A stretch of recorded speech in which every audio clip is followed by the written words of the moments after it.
dramatically escalating an ongoing trade war between the United States and China. President Donald Trump said Friday he will raise tariffs on $550 billion in Chinese goods in response to barriers imposed hours earlier by Beijing. Trump said he would raise from 25% to 30% U.S. tariffs on $250 billion in Chinese products and would increase from 10% to 15% new tariffs on a remaining $300 billion in goods, some of which are set to take effect next month.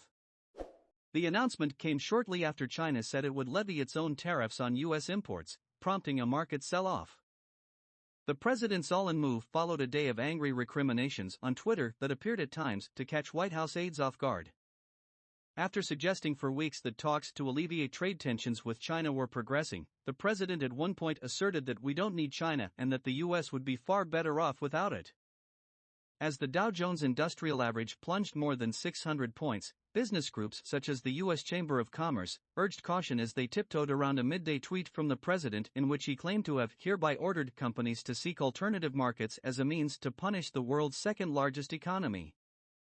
Sadly, past administrations have allowed China to get so far ahead of fair and balanced trade that it has become a great burden to the American taxpayer, Trump posted on Twitter later Friday.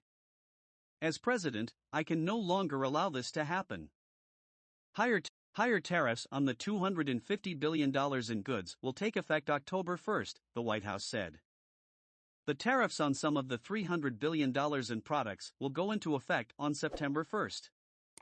In a tacit acknowledgement of the potential squeeze the trade war could place on consumers during the holiday shopping season, Trump delayed some tariffs on consumer electronics, shoes, and other products until mid-December. The White House signaled that the delayed timeline on those tariffs would remain in effect.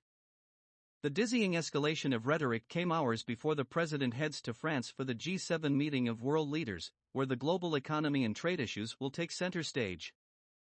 Trump is seeking global support for his efforts to squeeze trade practices in China that even some of his Democratic critics describe as unfair to the U.S.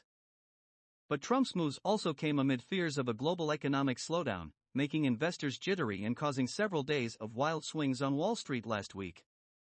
Trump has argued that the tariffs have had little impact on the U.S. economy and that China has been forced to shoulder most of the burden. The president has blamed the Federal Reserve for not doing more for the economy. In another series of tweets Friday, Trump described Fed Board Chairman Jay Powell as an enemy and likened him to Chinese leader Xi Jinping. Trump appointed Powell to the chairmanship in 2017. My only question is, who is our bigger enemy, Jay Powell or Chairman Xi? Trump wrote, initially misspelling Powell's name. Powell signaled Friday that the central bank will cut interest rates as soon as next month. But he also pointed to the trade disputes and noted that they are a challenge for the economy.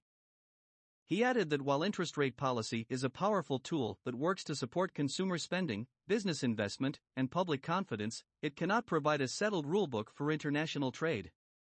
China said Friday it would impose tariffs ranging from 5% to 10% on an additional $75 billion in U.S. goods, according to state media. The new tariffs are poised to go into effect in stages, with the first round beginning September 1 and the second December 15.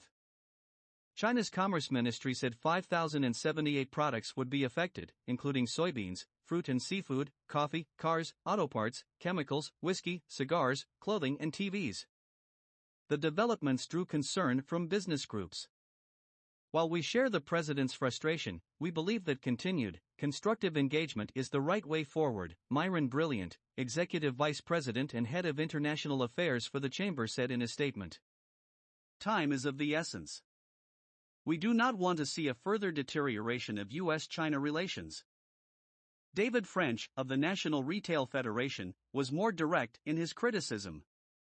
It's impossible for businesses to plan for the future in this type of environment, French said. The administration's approach clearly isn't working, and the answer isn't more taxes on American businesses and consumers. Where does this end? But Trump seemed unfazed and instead piled on more U.S. tariffs in response. Thank you for your attention to this matter.